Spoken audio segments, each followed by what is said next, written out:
冇問號，你又唔記得咗啦？唔係嘅，嗰個叫冒號啊！你哋唔記住冒號，唔要呢個唔要。好啦，咁要點寫啊？變成邊個講嘢啊？媽媽啱啦，媽媽啱啦，媽媽乜嘢啊？同學答我，媽媽乜嘢啊？媽媽乜嘢啊？呢個咩字啊？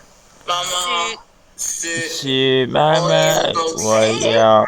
又嚟啦，犯咗頭先個錯啦。個我字要變成咩話？又唔記得啦。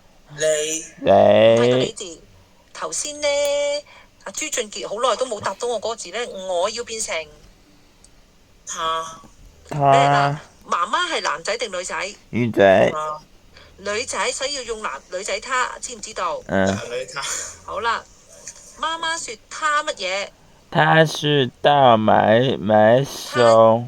他要到超市買菜。市場買菜。係啦，買菜。好啦，咩標點符號啊？句號。No。喂，句子完咗啦，句號就得啦，知道嗎？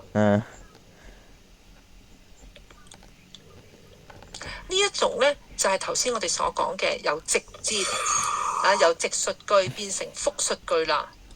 最重要嘅，你哋要記住就係呢個他字，同埋查走咗嗰啲標點符號。查咗標點符號。冇錯啦，唔要標點符號，咁就係一個呢正式嘅複述句啦。第二題咧？嚟啦，我知道，咁心急。好啦，第二題呢，咁我呢又要去翻頭先嗰個工作紙呢度啦。好啦，你望下咯喎，仲記唔記得啊？我話過呢，有冒號同埋呢開山引號嘅係直述句定係呢複述